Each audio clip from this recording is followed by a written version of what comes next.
Bonjour mesdames et messieurs, aujourd'hui on va traiter le chapitre 21 des dossiers Cataro Pro Crème, endettement et exécution forcée. Comme d'habitude, j'insérerai ici le lien YouTube de cette vidéo que je n'ai pas encore pour le moment. Passons vite fait aux objectifs évaluateurs pour le profil E, surtout vous expliquez la procédure de notification en cas d'exécution forcée. Vous exposez les principaux aspects de la poursuite par voie de saisie, par la voie de la poursuite en réalisation de gages, de la poursuite par voie de faillite et vous présentez des différences de ces fonds. Vous établissez un budget adéquat pour votre usage privé et vous expliquez les dangers de l'endettement privé et vous citez des pièges de l'endettement. Ces deux objectifs évaluateurs, ce sera un travail individuel et autonome qu'il faudra que vous fassiez.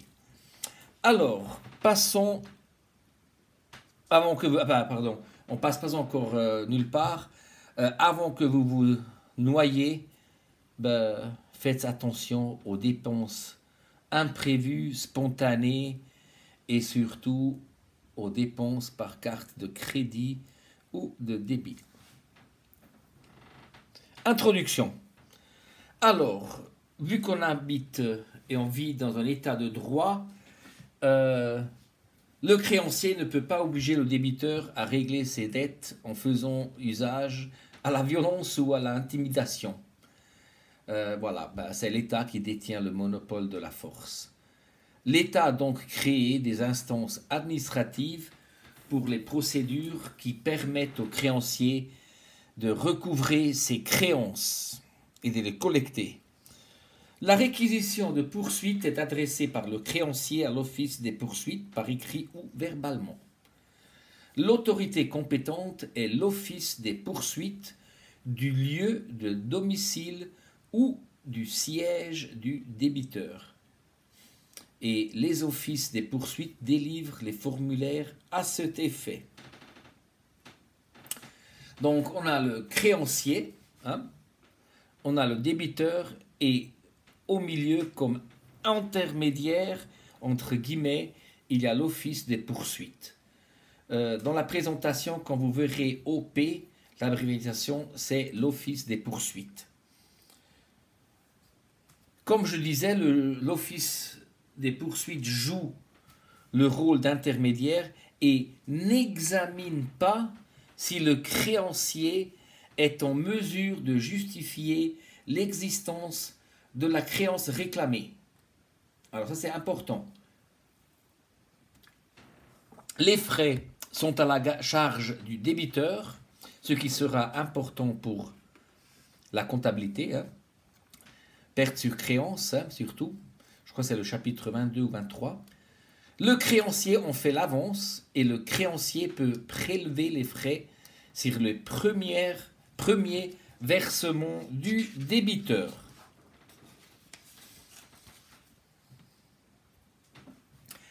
Alors, on distingue divers modes de poursuite.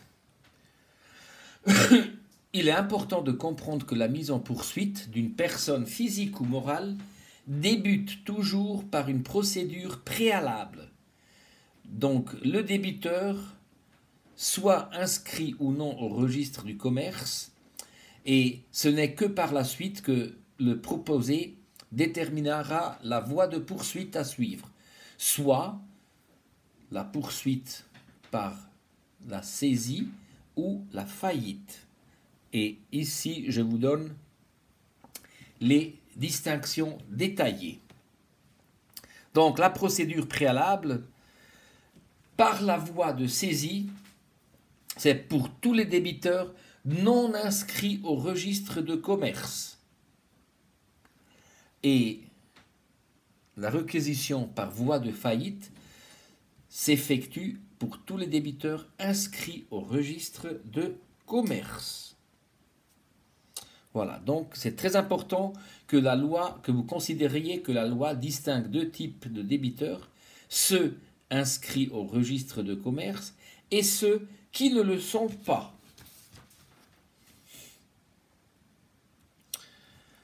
Alors, le débiteur sera poursuivi par la voie de faillite lorsqu'il est inscrit au registre de commerce en l'une des qualités suivantes. Une entreprise individuelle lorsque son chiffre d'affaires dépasse 100 000 francs ou si elle est inscrite volontairement au registre de commerce.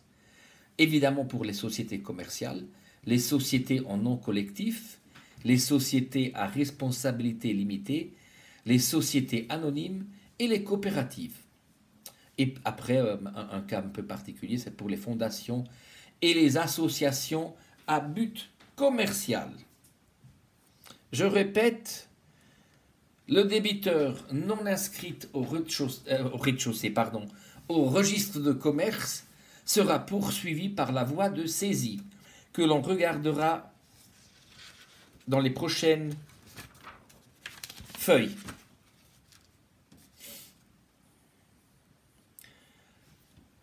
Il y a une troisième manière pour saisir et pour satisfaire ces créances, lorsque la créance est garantie par un gage mobilier, par exemple un nantissement, un droit de rétention pour les loyers commerciaux ou bien immobilier.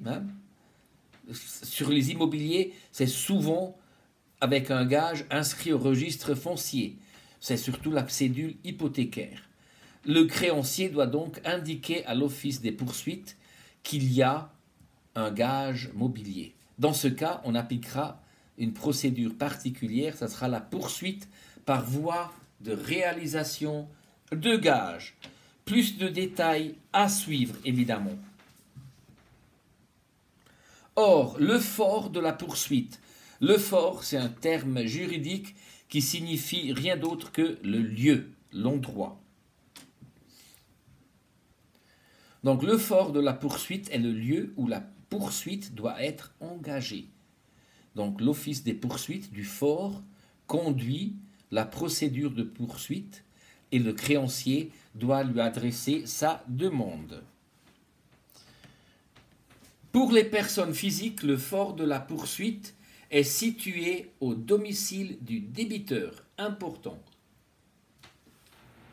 Au domicile du débiteur. Donc, en mots un peu vulgaires, il faut aller chercher l'argent à l'adresse du débiteur. Pour les personnes morales, le fort de poursuite se trouve à leur siège social si elles sont inscrites au registre de commerce et si elles ne le sont pas inscrites au registre de commerce, c'est au lieu où se trouve le siège principal de leur administration. Et pour le cas particulier de poursuite en réalisation de gage immobilier, le fort de poursuite se peut situer à l'adresse du bien immobilier et là on a le choix entre le lieu de l'endroit du gage ou bien le domicile du débiteur. Donc on a le choix entre le lieu où se trouve le gage immobilier ou bien le domicile du débiteur si ce ne sont pas les mêmes.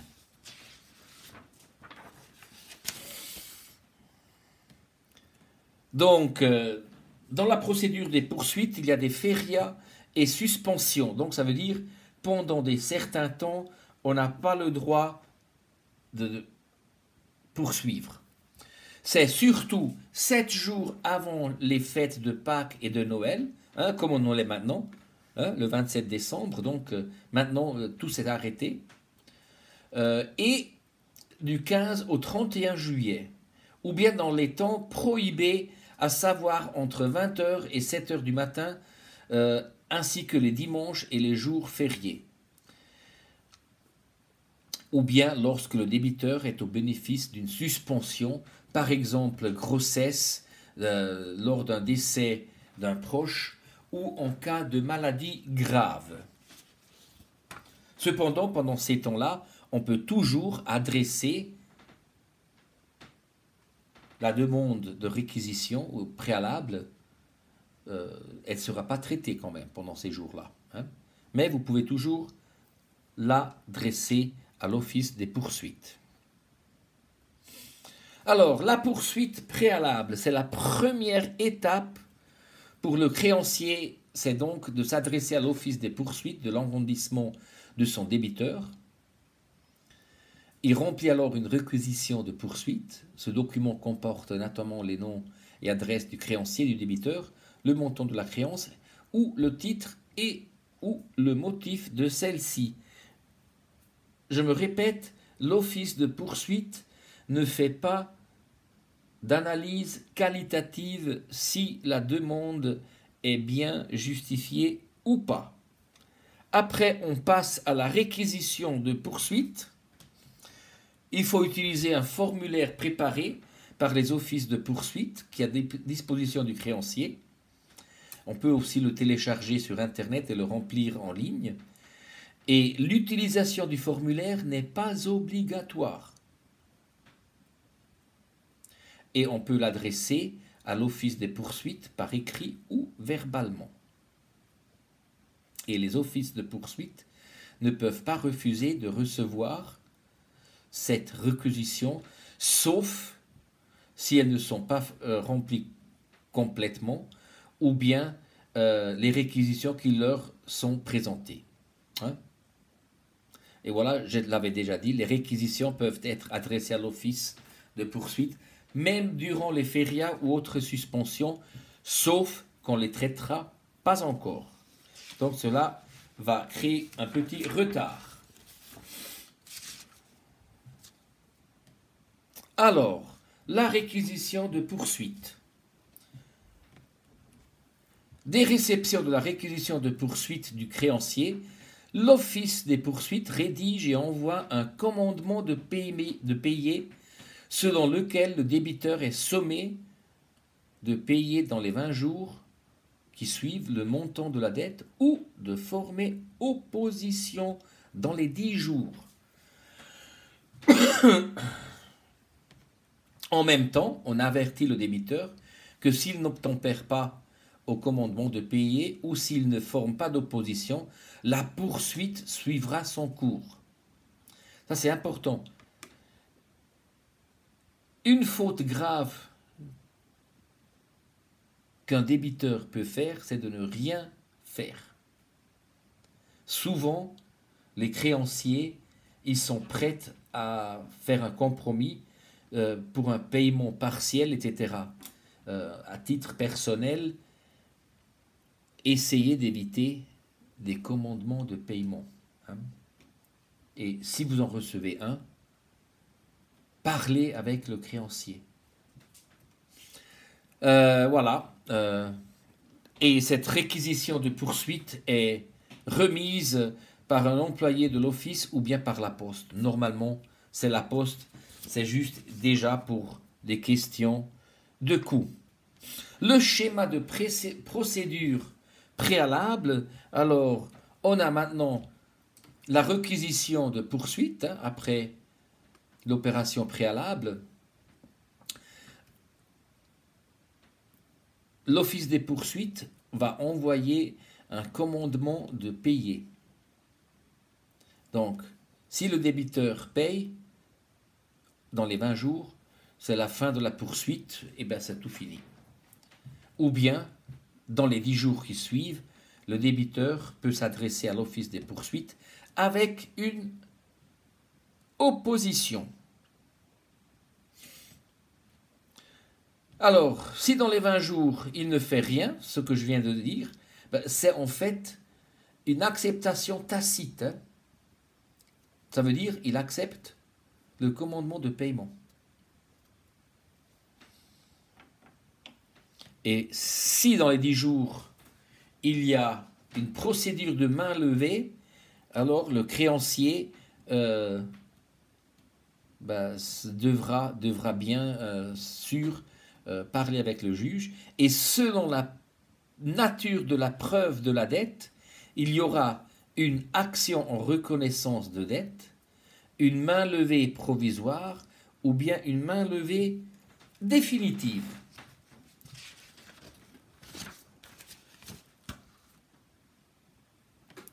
On rentrera dans ces 3 détails dans une des pages suivantes. Alors, on continue. Je rappelle, alors, donc, s'il ne fait rien pendant les 20 jours, il accepte la dette. Hein. On a l'action reconnaissance de dette, la main levée provisoire et la main levée définitive. Pour la main levée provisoire, il aura 20 jours de temps pour passer en action. Si c'est une action en reconnaissance de dette, si le créancier gagne, ben, il gagne, ça continue. Hein, la dette, elle est reconnue. Et s'il perd, ben, toute l'opération sera terminée.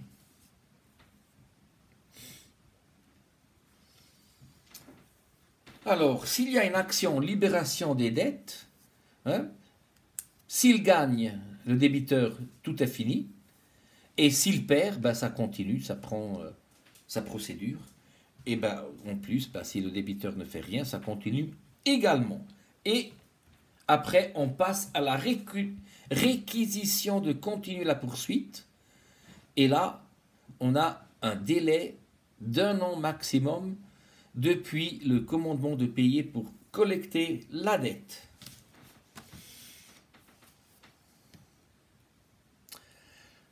Alors, on va passer surtout à l'opposition du débiteur. À la réception de ce document, le commandement de payer, le débiteur a 2 possibilités. Contester la créance en faisant opposition. Donc, le débiteur doit former son opposition soit verbalement ou par écrit à celui qui remet le commandement de payer ou à l'office de poursuite dans les 10 jours, comme je venais de dire. Ce qui a pour l'effet de arrêter l'action de l'office. Et il ne faut pas motiver l'opposition. Il suffit de dire « j'oppose ». Et comme je disais avant, s'il ne fait rien, ben, il reconnaît tacitement l'existence de la créance. Donc il disposera alors d'un délai de 20 jours à partir de la notification du commandement de payer pour payer sa dette. Passé ce délai, le créancier pourra requérir la continuation de la poursuite qui, selon la nature du débiteur, sera fait par voie de saisie ou bien par celle de la faillite.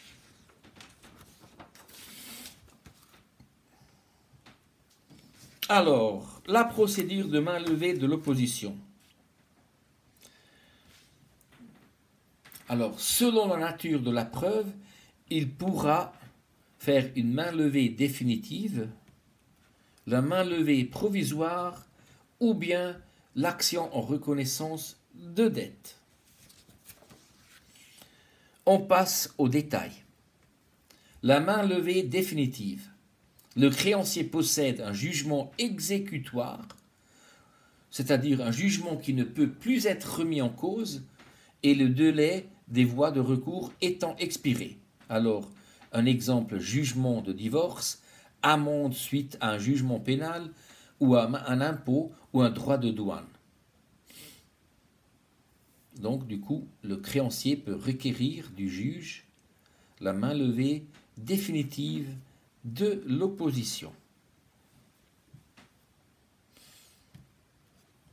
La main levée provisoire, c'est alors le cas quand le créancier possède une reconnaissance de sa dette, une preuve écrite et signée par le débiteur. Des exemples, c'est des actes de défaut de biens, des contrats, bail, un contrat de travail, une commande signée, etc. Ça, c'est souvent dans le commerce aussi. Et l'action en reconnaissance de dette, le créancier ne possède aucun titre constatant la créance.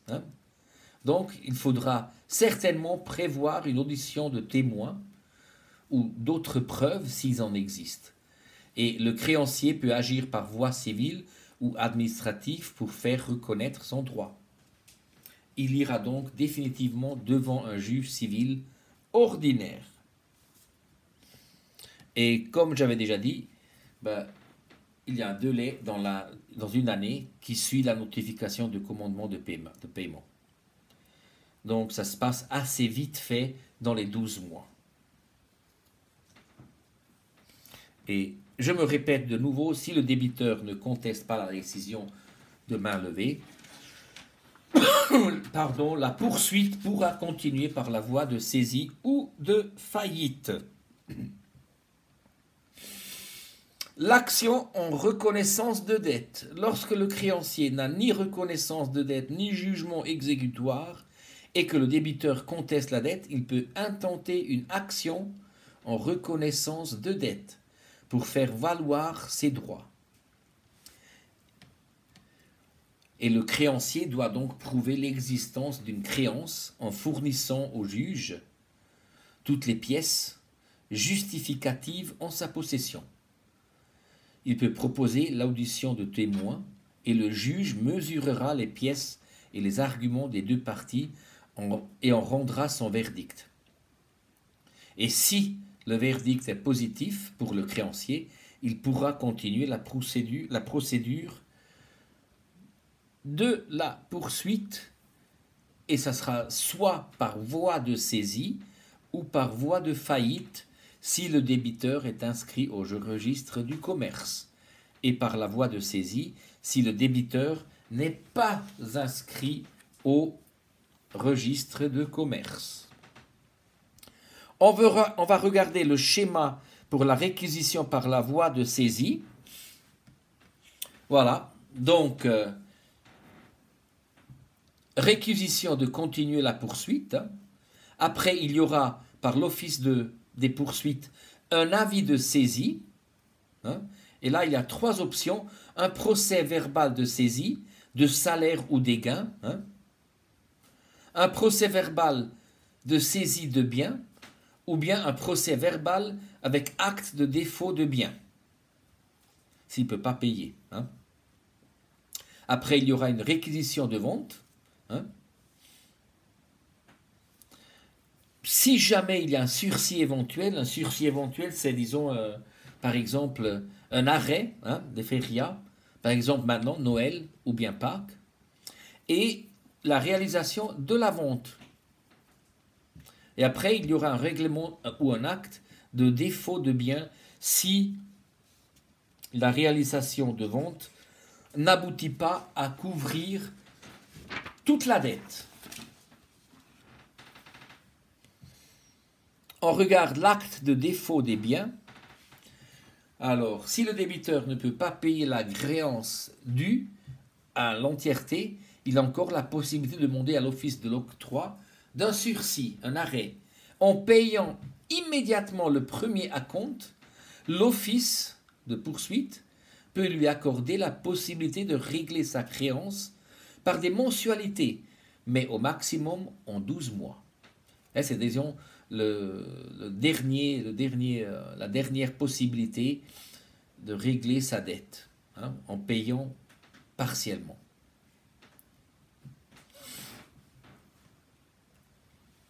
Si le débiteur ne peut pas être mis au bénéfice de ce sursis ou s'il ne verse pas une mensualité, la vente des biens est fixée. Et en règle générale, ça se passe par des enchères publiques, au comptant et sans aucune garantie. Parce que les ventes aux enchères, ce n'est pas garanti que ça rende la somme que l'on doit couvrir. Voilà. Et dans le cas où les biens saisissables du débiteur ne suffisent pas à couvrir la créance, voilà, c'est l'acte de défaut de biens. Et l'acte de défaut des biens se prescrit par 20 ans et ne produit pas d'intérêt. Ça, c'est important, pas d'intérêt. Mais on a l'option de requérir la continuation de la poursuite lors d'une prochaine procédure, sans demander un nouveau commandement de paiement. Ou bien de requérir un séquestre, ça c'est la saisie, ou bien de requérir la saisie de biens nouvellement découverts dans le délai d'1 an, si jamais il hérite une somme ou s'il gagne au loto par exemple. On regarde aussi vite fait la procédure de faillite. Là, on ne va pas rentrer vraiment dans les détails parce que c'est vraiment compliqué, mais il y aura toujours la réquisition de continuer la poursuite. Il y aura une combination de faillites. S'il y a un paiement, ben, ça s'arrête là. S'il y a un accord, un concordat, ben, c'est bien aussi. Ou bien la réquisition de mise en faillite. Et la mise en faillite, c'est la liquidation de l'entreprise entière. Il y aura un jugement de faillite. Il y aura une formation de la masse en détermination de la procédure. Et il y aura une liquidation sommaire, c'est le cas simple. Une liquidation ordinaire, c'est un cas complexe, hein, évidemment. Ça peut prendre 1, 2 années ou 3 années. Ou bien une suspension si les masses des actifs sont absolument insuffisants.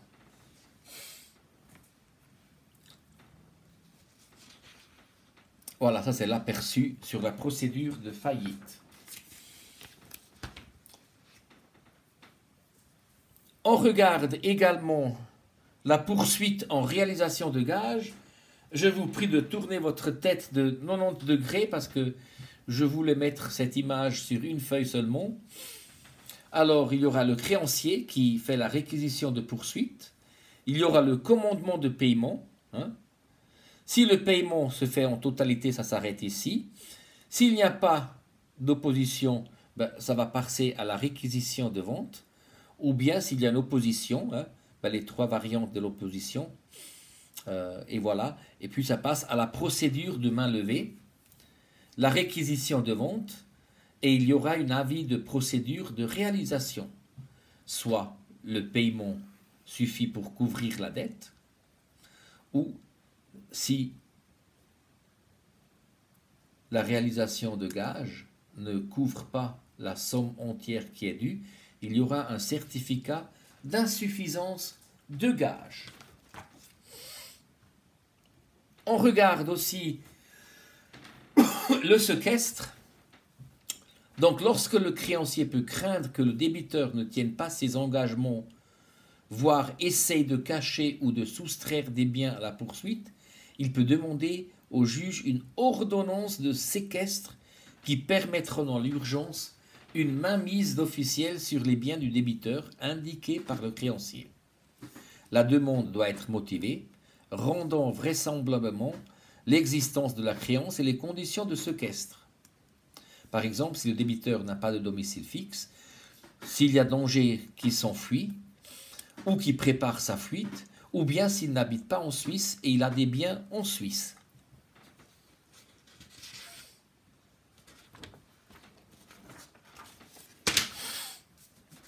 La révocation. Alors, lorsqu'un débiteur, par des actes, entre guillemets, fort probablement illicites, fait des dons ou des ventes à des prix notablement inférieurs à la valeur du bien, ou bien a tenté de soustraire des biens à la procédure de poursuite, il est possible au créancier de demander la révocation de ces actes, soit en quelque sorte de demander l'annulation de ces actes. Supposons qu'il y a des bijoux qui valent 100 000 francs, il les a vendus à son frère pour 10 000 francs. Hein? Donc il y aurait un dû croire de 90 000 francs, on pourrait demander d'annuler cet acte de vente.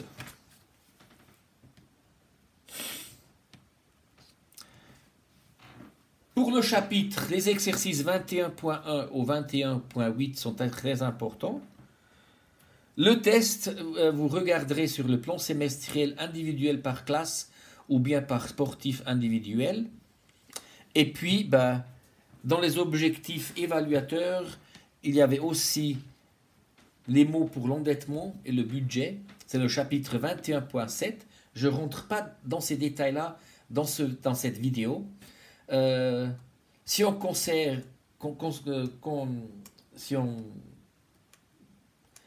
regarde les statistiques, 40% des jeunes de moins de 25 ans sont surendettés.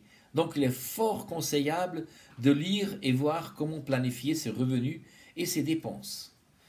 Vous avez aussi un lien ici, conseilbudgétaire.ch, qui vous aide.